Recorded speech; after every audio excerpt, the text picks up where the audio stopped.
De modo que, una vez tomados los puestos claves de la ciudad, el general Queipo de Llano puso la mirada en los fugitivos que se alejaban en dirección a Almería por la sinuosa carretera, y ordenó que fueran perseguidos y castigados, tal y como había prometido en sus alocuciones radiofónicas. Queipo era un hombre de palabra, al menos cuando le convenía, y en este caso la cumplió. Mi familia fue testigo.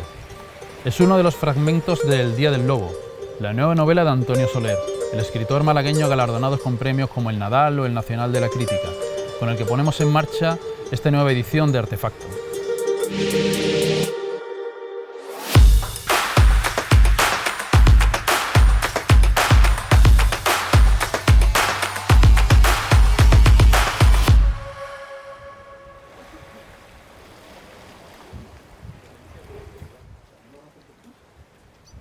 Antonio Soler, escritor malagueño, premio Nadal, premio de la Crítica, premio Herralde, autor de novelas referenciales traducidas a una docena de idiomas. Bienvenido a esta nueva edición de Artefacto. Muchas gracias, Javi.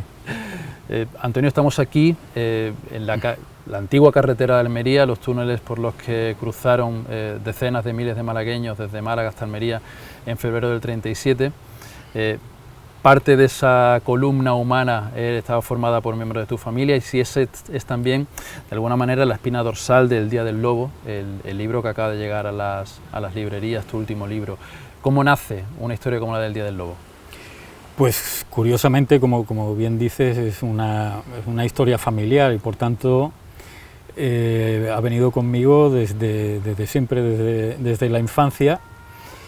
Pero del mismo modo que una serie de vivencias, de recuerdos que forman parte, yo diría, casi de mi anatomía, pero que nunca los había contemplado desde el punto de vista literario.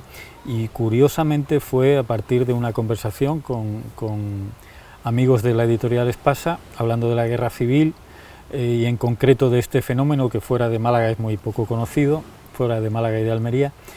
Y me hicieron una pregunta que fue clave. Me dijeron: ¿y nunca has pensado escribir una novela sobre todo esto? Y les dije que no, así, sin más.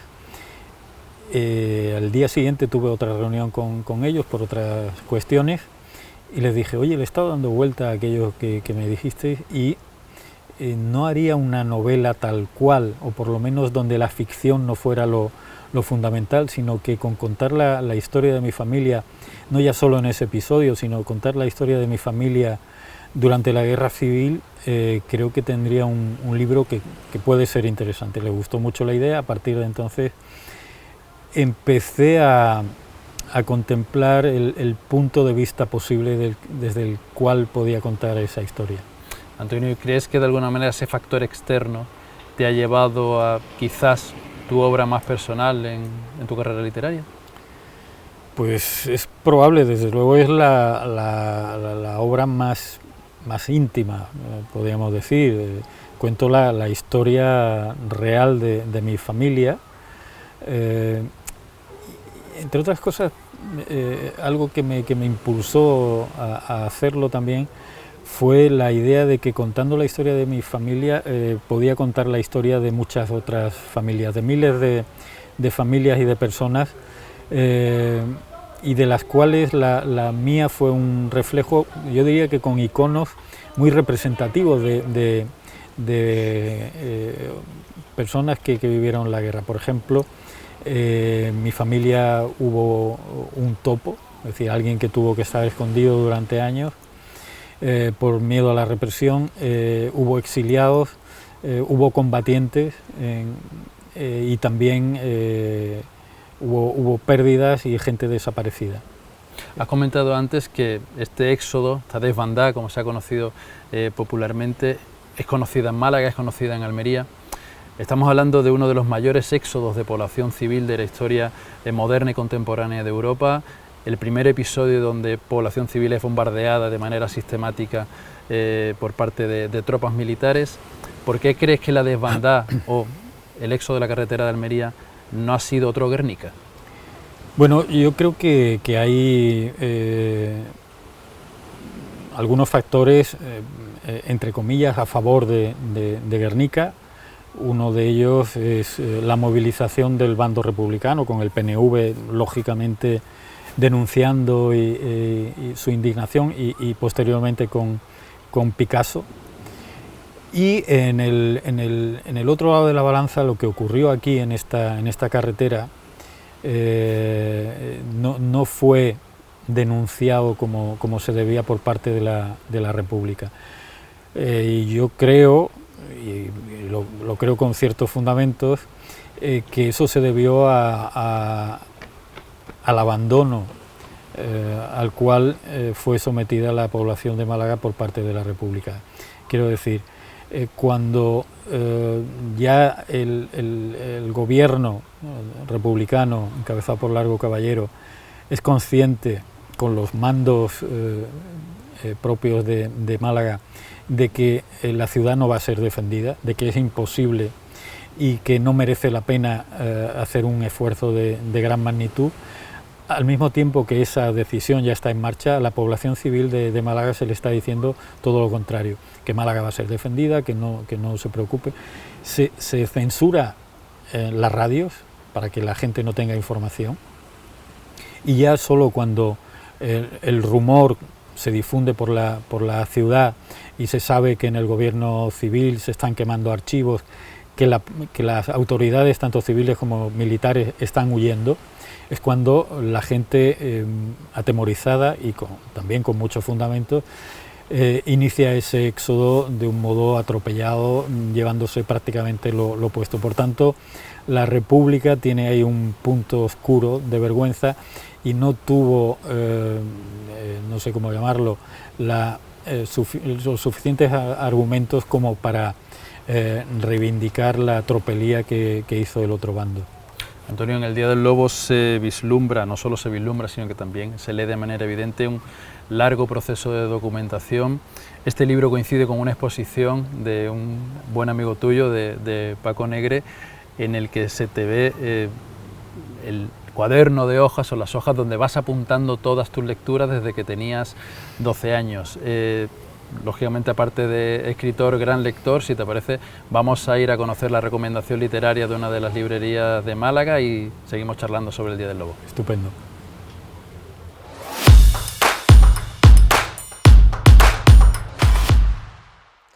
Bueno, pues voy a presentar dos libros que además no he cogido de la estantería, la he cogido directamente en mi bolso porque son los que me estoy leyendo. El primero se llama Cuerpos para odiar, de Claudia Rodríguez, es una poeta chilena, activista trans, que todo lo editaba en fanzines, y resulta que Editorial Barret, que es una editorial sevillana maravillosa que tenéis que conocer, ha reunido todo su trabajo y lo ha editado en un libro. Este libro pertenece a una serie que es Editora por un libro, que eligen a una persona que se encarga de la edición de este título, y en este caso es Mariana Enríquez, que yo creo que la conoceréis de sobra por su literatura de terror. Antonio, hablábamos antes de ir a la librería a escuchar la recomendación literaria del proceso de documentación. ¿Cómo te has documentado para acometer la escritura del Día del Lobo? Bueno, básicamente tuve una informante durante muchos años, que fue mi abuela materna, que hizo parte de este camino hacia Almería. Llegó mi familia a la provincia de Granada. Una vez allí fueron alcanzadas por las tropas italianas y obligadas a volver. Entonces, durante muchos años, durante un par de décadas, tuve conversaciones con mi abuela en las que me fue contando las peripecias que habían vivido, y no solo las peripecias físicas de los acontecimientos, sino también el modo en el que habían asumido todo aquel desastre, el modo en el que internamente había afectado a sus vidas, y eso me parecía muy importante. Y luego lo que podemos llamar la documentación histórica. En este momento, a la hora de escribir el libro, he hecho prácticamente ninguna o poquísima, porque quizá impulsado por el conocimiento de esa historia familiar. Cuando muere Franco y en España se empiezan a publicar de modo libre libros sobre la guerra civil. Recuerdo la historia de la guerra civil de Hugh Thomas, los diarios de Manuel Azaña, las memorias de Diego Martínez Barrio, montones de libros. Los fui leyendo la segunda parte de la década de los 70 y no he dejado de documentarme, pero no por afán de yo escribir sobre el asunto, sino por propio interés personal. De modo que a la hora de comenzar el libro tenía todo ese bagaje en mi poder. Hablas de comenzar el libro. Los que llevamos leyéndote algún tiempo hemos apreciado cierta evolución en el estilo, hacia una frase más corta, hacia un estilo quizás más directo. Hay quien habla como tú de una crónica familiar, si es una novela, si es una crónica, si es un libro de memorias. Tú lo zanjas desde esa primera línea con una fórmula absolutamente paradigmática para decir, esto es un cuento. Bueno, sería un cuento para adultos y en cierta parte de terror y también de la superación del terror. No quiero decir que sea un libro de autoayuda precisamente, ¿no? Pero sí que es un libro que comienza con esa fórmula que a lo largo de las páginas, en determinados momentos, recupera ese tono de los cuentos infantiles, quizá porque, como decía, la primera información me viene dada cuando yo era niño por parte de mi abuela.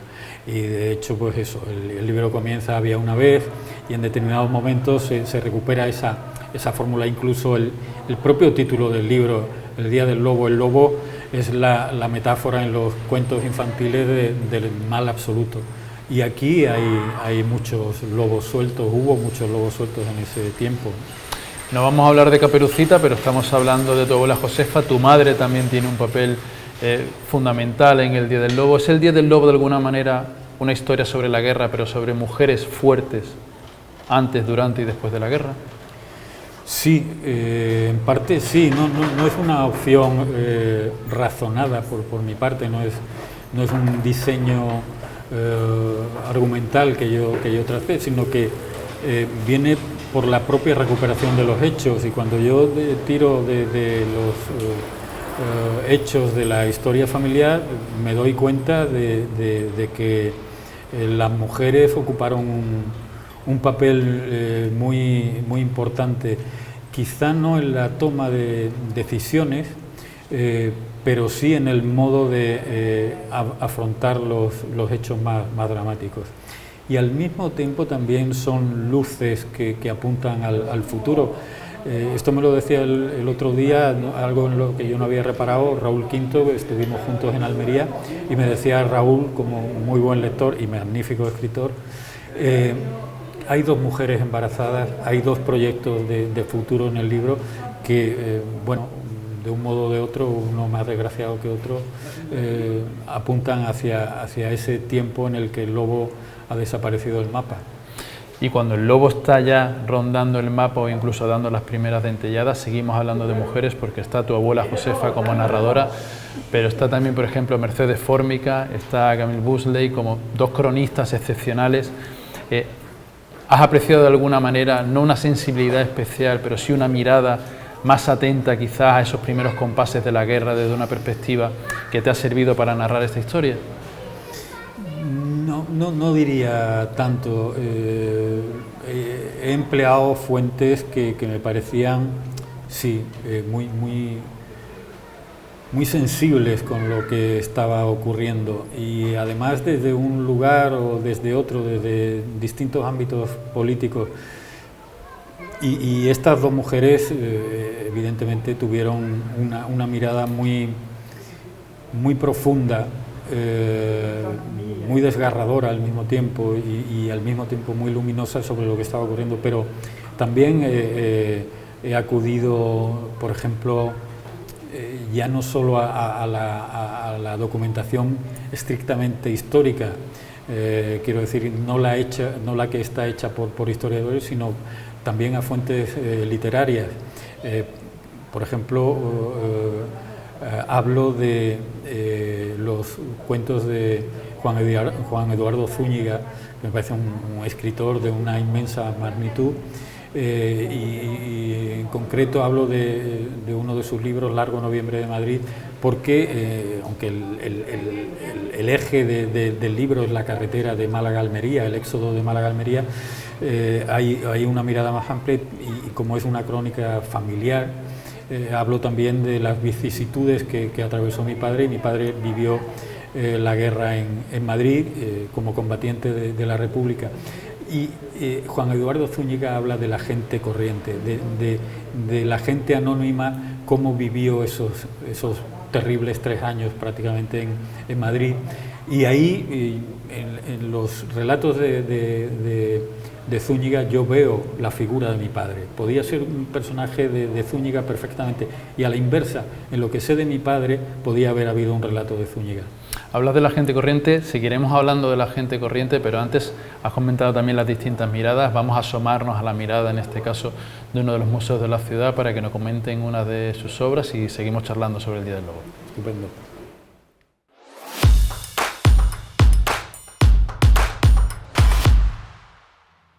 Nos encontramos ante una obra realizada por Julio Romero de Torres, titulada La Buenaventura y fechada en 1920.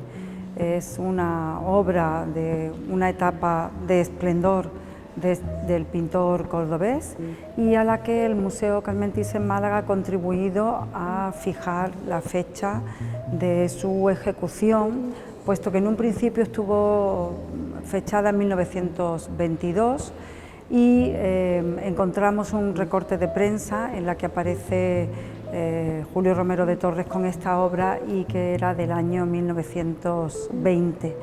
Por ello, de acuerdo con la autora de su comentario técnico, con Fuensanta García de la Torre, pues la hemos fechado en 1920.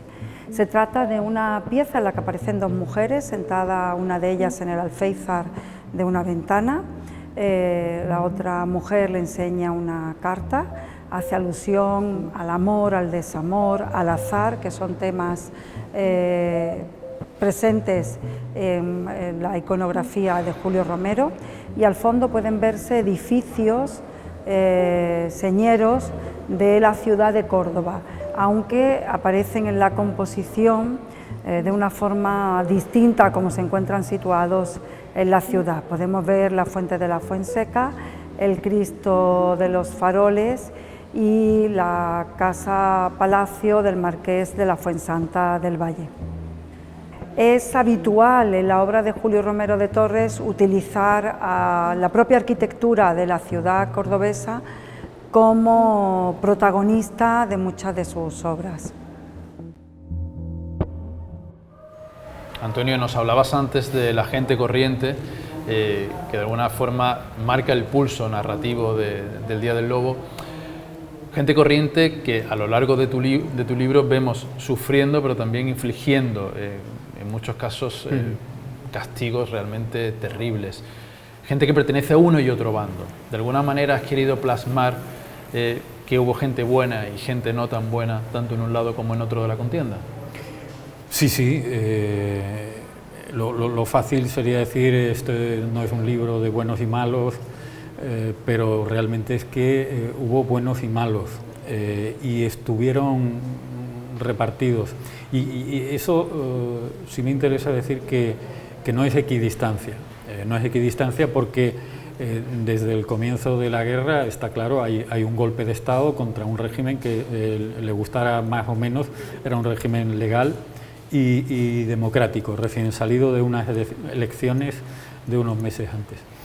Y algo que también diferencia el horror de un lado y de otro es que el terror por parte del ejército sublevado viene dictado desde arriba. Es decir, cuando se da el golpe de Estado, el cerebro del golpe, que es el general Mola, en sus primeras directrices él dice: hay que sembrar el terror, para hacernos creíbles, para demostrar que somos fuertes o por el motivo que fuera, pero eso está documentado. Él dice que hay que sembrar el terror. En esos primeros meses el terror se reparte por toda la geografía española y en el sector gobernado por la República hay enormes actos de drama absoluto, de terror. Pero la diferencia es que no está dictado desde arriba.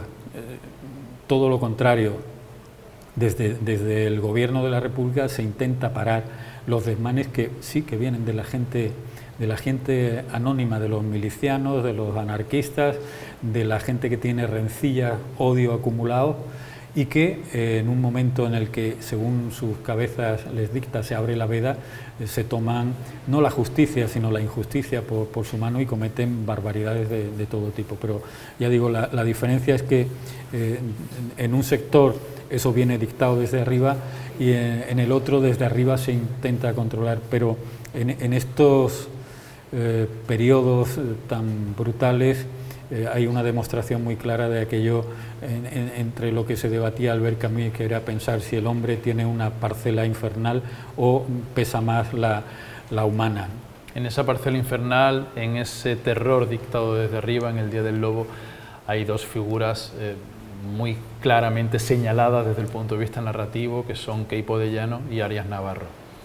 Sí, básicamente el Día del Lobo trata sobre gente anónima, sobre personas de a pie que son llevadas por el río de la historia. Y también hay aparición de personajes históricos. Y yo he tratado en todo momento de que esos personajes históricos queden retratados por sus propios hechos y sus propias palabras, es decir, no especulo sobre lo que pensaban o sobre lo que tenían en sus cabezas directamente. En el caso de Queipo de Llano, reproduzco los mensajes radiofónicos, algunos de ellos que emitía desde Radio Sevilla, y eso creo que retrata al personaje. Y con Carlos Arias Navarro, pues con dar cifras sobre los crímenes en los que estuvo involucrado, creo que el personaje queda retratado. Y de ese modo intento que los de un lado y los de otro, también la gran incompetencia, por ejemplo, de Largo Caballero, con el modo en el que solventó determinadas cuestiones políticas cuando era jefe del gobierno, queda retratado, y entre ellos el abandono de Málaga. Hablas de solventar ciertas cuestiones políticas y es casi imposible resistirse a la tentación de preguntarte por esos discursos que vemos ahora que intentan plantear ciertas analogías entre la situación política actual y lo que se vivió en aquellos años del 36, del 35, 36 y 37. Cuando tú escuchas esa analogía, ¿qué te viene a la cabeza? Pienso que hay dos opciones para hablar de ese modo. Una ignorancia enorme o un deseo de manipulación igual de grande. No sé qué es peor, si la ignorancia o el deseo de manipular y de polarizar más aún a la ciudadanía.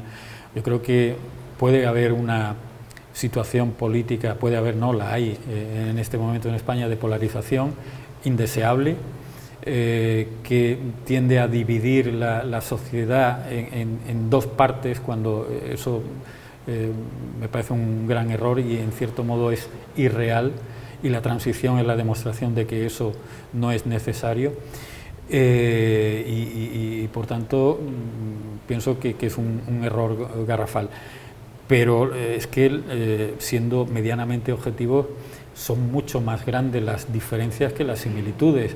En el año 35, en el año 36, era muy rara la semana que pasaba sin que hubiera un muerto por una ideología política, ¿no? Y en ese sentido yo les preguntaría ahora a quien dice todo esto, ¿dónde está el muerto de ayer, y el de antes de ayer y el del mes pasado? No los hay, por tanto la diferencia es enormemente mayor que la similitud que pueda haber. Pues frente a esa manipulación, frente a esas mentiras, desde este rinconcito de Canal Málaga vamos a recomendar la lectura del Día del Lobo. Muchas gracias, Antonio Soler, por acompañarnos en esta nueva edición de Artefacto, y mucha suerte con el libro. Muchas gracias a ti, Javi.